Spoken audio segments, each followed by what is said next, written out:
All right, everyone, get ready because today we're going deep on something that's causing a lot of buzz in the car world. The new all-electric Renault 4. You might be thinking, wait, wasn't that a car like from way back? And you'd be right. It is interesting how Renault is using that nostalgia, but also trying to compete in the EV market, which is so competitive right now. It is. It's amazing to me how much hype there is about this. Do you remember the original Renault 4? Hmm. I do. My mom had one. Learning to drive in that thing. What an experience. That gear stick, it was like it was growing right out of the dashboard. And those little crank windows, so classic. It was a huge car, especially in Europe. It was affordable and practical, and actually it was one of the first cars that was marketed towards women. That was pretty revolutionary. Yeah, totally. But the world's changed. Cars are different now, especially in Europe. It's a totally different game now. You've got all these really cool electric vehicles coming from China. Often they're cheaper too. Mhm. And they have some pretty awesome battery technology. So where does the new Renault 4 fit in? Well, it's not just them trying to bring back an old car. Renault's being smart here. The new 4 and also the Renault 5, they're going after those Chinese competitors. I've seen the new design, and it's really modern, almost futuristic. But they've kept some things from the classic model, like those boxy lines. And the rear windows are so distinctive. But what about the specs? It's built on the new CMF BEV platform from Renault. This is important because a dedicated EV platform lets you maximize space and efficiency. Okay. It comes with two battery choices, a 40 kilowatt day and a 52 kilowatt day. That gives you a range of 186 to 248 miles. Okay, so that puts it right up there with a lot of the other popular EVs, Hmm. especially for driving in the city, which I guess is what they're going for. That's right. And here's something I think is great. The turning radius is only 10.8 meters. That's tiny. Think about driving that thing through those small European streets and fitting into those small parking spaces. It'd be so easy. I was looking at some sources, and it looks like they really thought about the details. Like they have replaceable corner bumpers. Is that some new technology? Not really, but it is clever. You know, in France, parking can get a little... So these bumpers are designed so they pop out. That way you can just swap them if you get a little scuff. Oh, that's a great idea. They know parking is tight, and they have a solution that's affordable and practical. This is impressive. What about cargo space, though? Can you actually fit anything in this thing? Don't let the size fool you. The Renault 4 has 420 liters of boot space. That's more than enough for groceries or a weekend trip. They really made the best use of the space inside. Sounds good. Stylish, practical, decent range. But is it safe? There's so much talk these days about EV battery fires. That's where this gets really interesting. They put in a really advanced fire safety system. Hopefully you'd never need it. But if a battery fire starts, the system floods the battery pack with water. It basically puts out the fire by taking away the oxygen. Wow, that's peace of mind. They're definitely taking safety seriously. Speaking of innovation, what is this vehicle-to-load technology?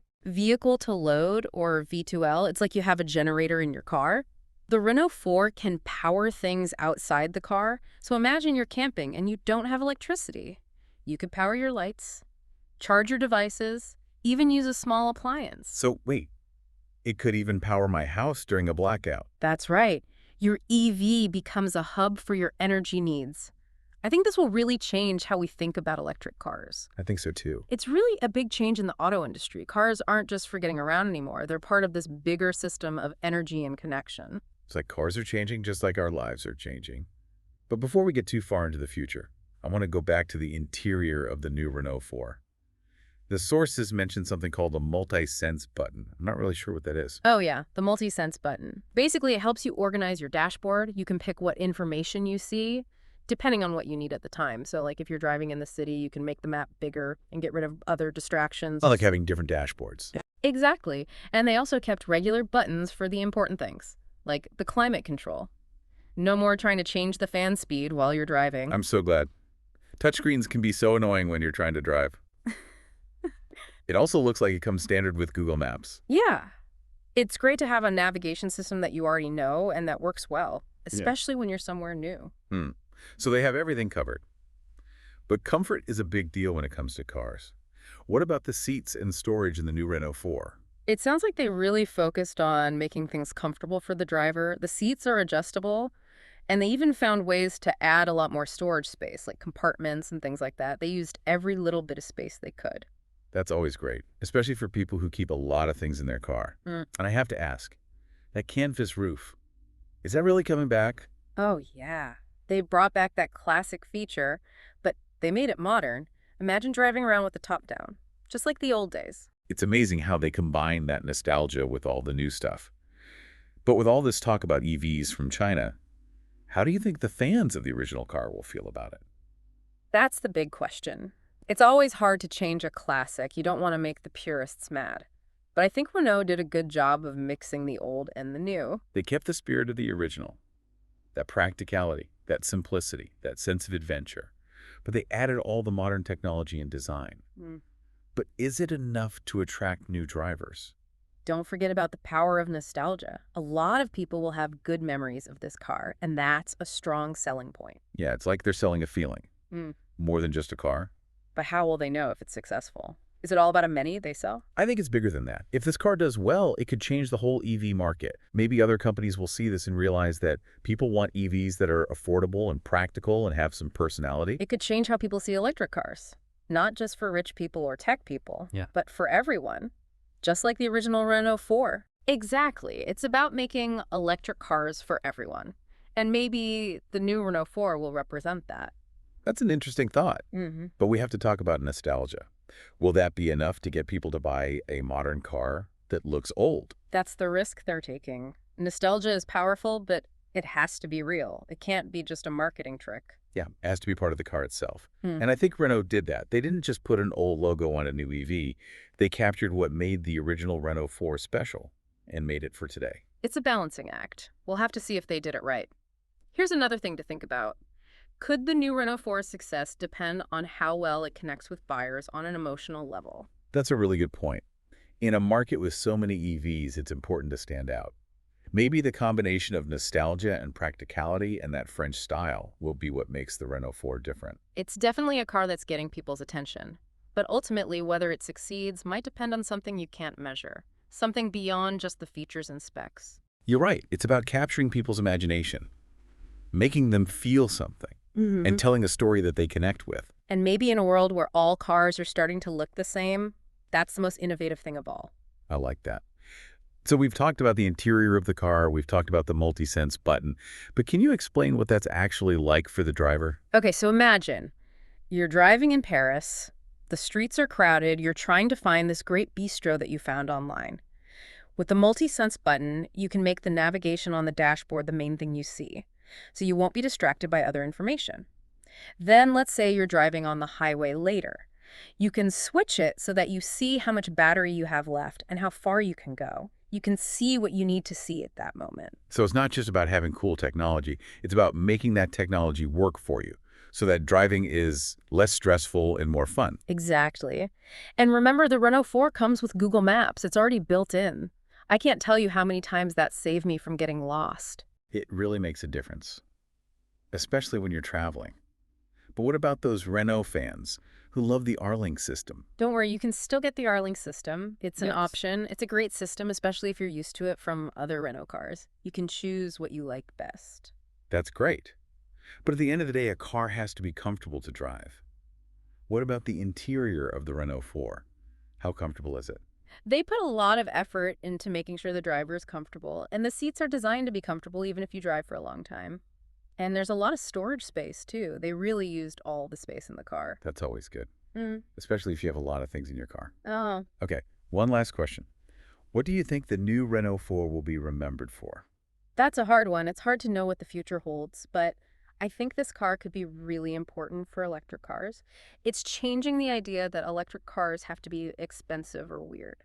The Renault 4 shows that electric cars can be practical and affordable and fun for everyone. I like that. And I think that's an important message. Yeah, it feels like they're trying to make electric cars more popular.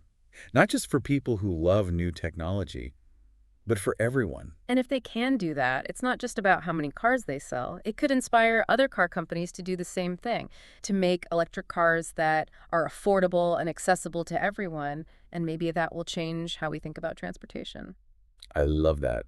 We've reached the end of our deep dive into the new all-electric Renault 4. We talked about its history, we talked about the new technology, and how it could change the EV market. It's been really interesting, and hopefully you learned something new.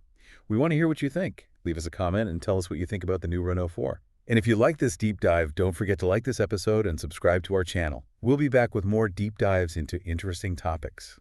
Until next time, happy driving. Yeah, it really shows how the auto industry is changing. Cars aren't just for getting around anymore. They're becoming like part of this connected system for energy. It's true. But before we get too far ahead of ourselves, I want to talk more about the interior of the new Renault 4.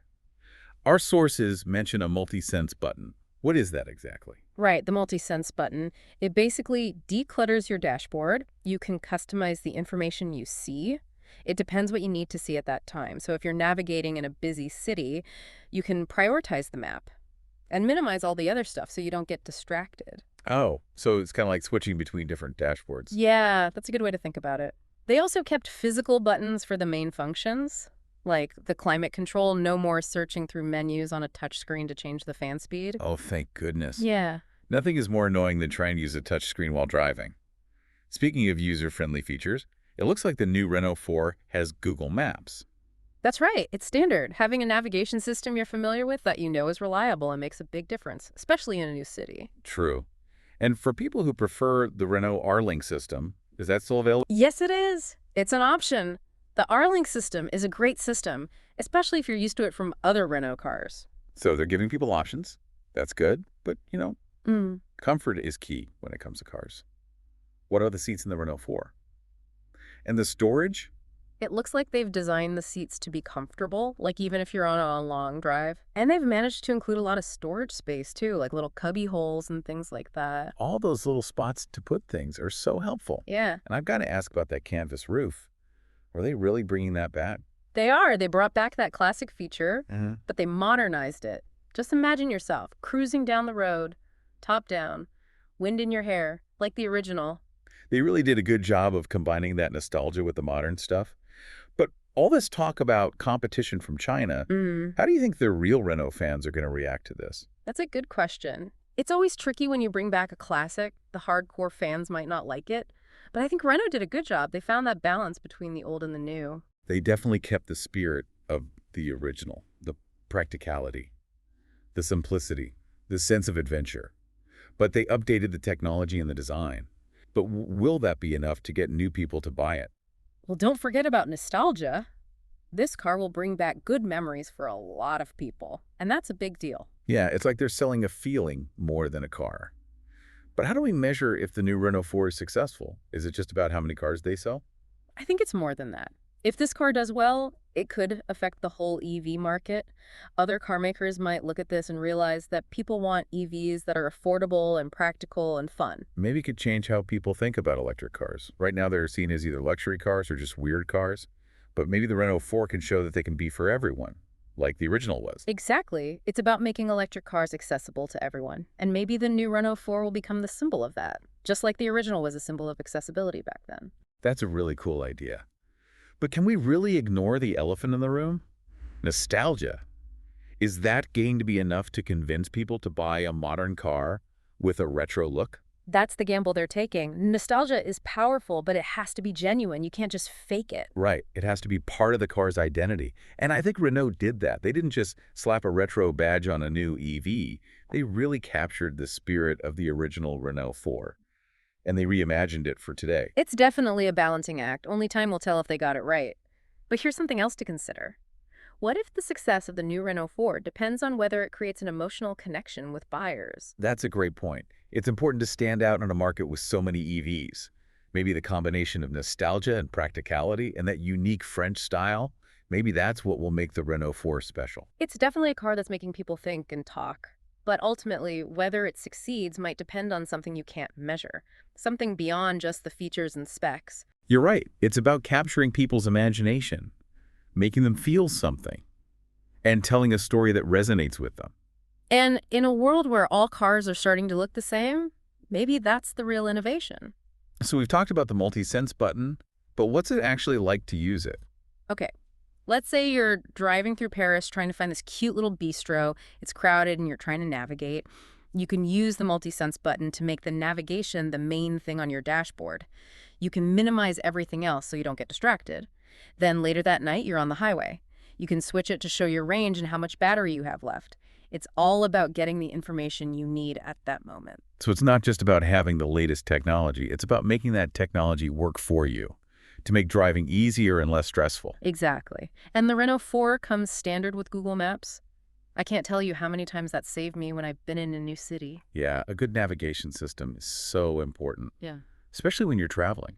What about those Renault fans who really like the R-Link system? Is that gone? Nope. You can still get the R-Link system. It's an option. It's a great system, especially if you already know it from other Renault cars. You get to choose. Options are good, but comfort is so important in a car. Tell me about the interior. It looks like they put a lot of thought into making it comfortable. The seats are designed to support you, even on long drives. And there's a ton of storage space, little cubby holes everywhere. They really made the most of the space. That's great, especially for people like me who seem to collect things in their car. Okay, last question. What do you think people will remember about the new Renault 4? That's a hard one. It's hard to say what will happen in the future, but I think this car could change things for EVs. It's challenging the idea that electric cars have to be either luxury cars or just weird little cars. The Renault 4 is showing that electric cars can be for everyone. They can be affordable and practical and fun. Yeah. And that's a powerful message. It does feel like they're trying to make electric cars more mainstream. Exactly. And if they're successful, it's not just about how many cars they sell. Maybe it will inspire other car companies to do the same thing, to make more affordable and accessible electric cars. And maybe that will change how we all think about transportation. That would be amazing. Well, that brings us to the end of our deep dive into the new all-electric Renault 4. We covered a lot: the history of the car, the new technology, and what it could mean for the future of the EV market. I think we covered it all. We always want to hear from you. What do you think about the new Renault 4? Leave us a comment. And if you enjoyed our deep dive today, don't forget to like this episode and subscribe to our channel for more. Until then, happy driving.